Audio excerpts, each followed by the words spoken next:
Talked a lot about elections today.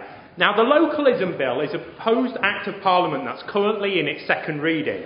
This bill is all about giving power away from central government. It's about the radical decentralisation of services and what they like to call empowering local communities and councils. If this bill is passed, it's going to mark the single biggest shift in politics in many of your lifetimes, definitely in a generation. And it's going to dramatically alter the way that we look at parish, town and community councils. Now we, as a political party, need to be aware of these changes so that we can take full advantage of them when they start to take effect. Now I've been monitoring this bill since it first appeared in the Conservative Party manifesto before the general election, and I've been lucky enough to go on a series of lectures on the bill and how it will affect local councils. Now this is one piece of legislation that we need to look very closely at, because in my eyes the positives in this bill do far outweigh the negatives. Now the bill itself is quite a weighty 450 pages of A4, so we're going to go through every one of those right now. I, for you, have gone through the bill and highlighted some of the key aspects that are important to us and nationalism. Now obviously, before I start, we need to understand that the Localism Bill is basically another left-wing social engineering experiment. We of course recognise that there are inherent flaws to the bill. We all accept though that this bill is a reality, and burying our head in the sand and pretending that it doesn't exist will do us no good whatsoever. We need to utilise the key areas of this bill where it can be used to promote the British National Party. The first aspect to it, the bill will establish what the government calls a community right to challenge, to help different groups run local services if they want to. That's voluntary groups, parish, town and community councils will be able to express an interest in taking over council-run issues. The local authority, meaning then the borough or county council, will have to consider it. Buying of local assets. The bill will make it easier for pubs, shops and libraries to put up for sale to be bought by community groups. Locals will be able to place certain buildings on a most wanted list, and if they're put up for sale, they will be given time to make a proposal and raise the money needed.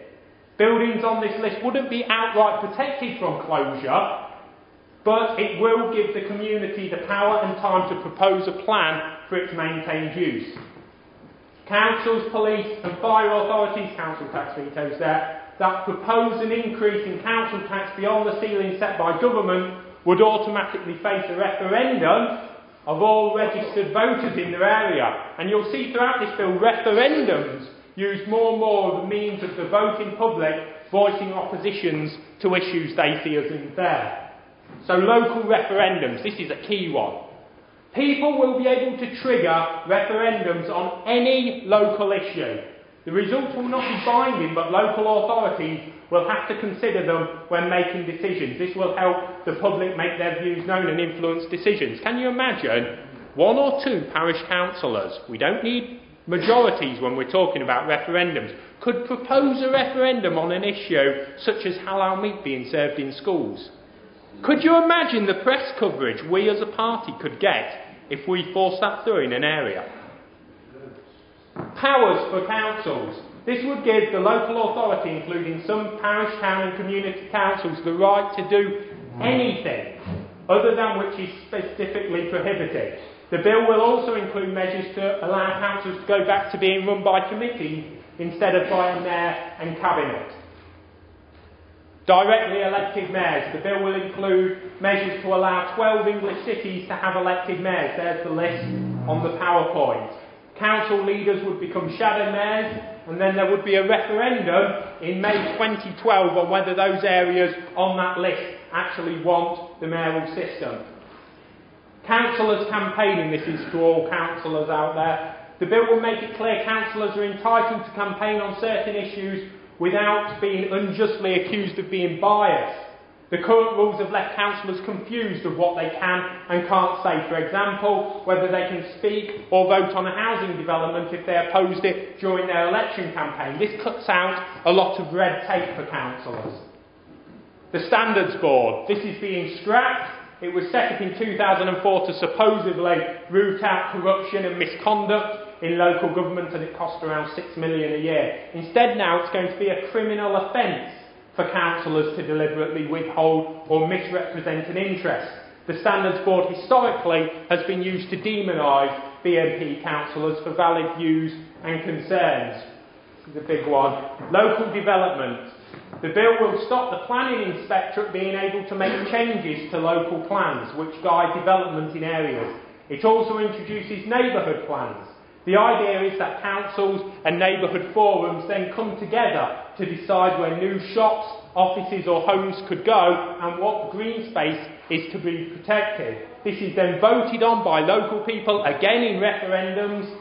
Also, big developments will require early consultation with local people to let them comment and collaborate on things like design before plans are finalised. Developers would have to consider opinions raised before submitting planning applications. Social housing, this is another big one for our party. The bill includes measures to allow councils to decide who goes on their housing waiting lists. Now, although central government will set the targets... Go back. Who goes on their housing waiting lists? We don't need to be empowering these councils to push through who goes on those housing waiting lists. The public out there all agree with us. They just sometimes have that little problem attaching their name to it. But when it comes down to social housing, they know who they want in those houses. And that's a big one for us both if we're ever running a council or in opposition. So to summarise the bill,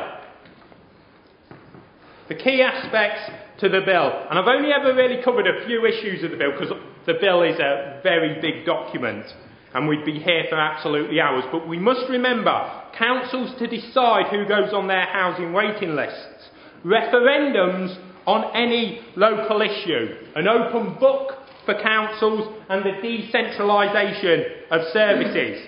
Now these powers that I've talked about are already being introduced right now in some parish councils. The government are implementing what they're calling the Vanguard scheme. I think that's kind of stolen a word from us to an extent. Where they are testing the bill before it's passed. By ensuring as many people stand for parish, town and community councils this May, we are making sure we've got a voice in these councils before these powers are devolved, so that when they are, we can take full advantage of them. Parish, town and community councillors are set to take on an ever-increasing role in local issues. It's quite possible that we could see BNP councillors responsible for referendums on halal meat served in schools, mosque developments, translator fees. The list is absolutely endless. The important thing is that we are aware of this upcoming bill and we are prepared for it so that we can use it to maximum effect. I recommend everybody considering standing in elections this May to read the bill, or at least the plain English version that can be downloaded online. Organisers that are here today, it's important you take this information away and relay it to your potential candidates in your area so that they are aware of the new powers that could be coming to parish, town and community councillors. This will also, in my opinion, help rejuvenate the party and who wants to stand for election. Too many times people have gone on to parish councils and not really felt that they've had that much of an impact in local events. These powers that are being decentralised now will make it very attractive for people to stand for election at that tier of government. To summarise, this bill will give parish councils more power than ever in the decision-making process, affecting local people. The party needs to understand this and aim to increase, as has been talked about today, our parish council seats in order to place us perfectly in a position to represent our indigenous communities. The Localism Bill should be the reason why we place such an importance on these seats. and why we promote them. Never before has a nationalist party had this opportunity to actually do something right down at that lowest tier of government to really benefit our communities and make an impact on the national stage. Thank you.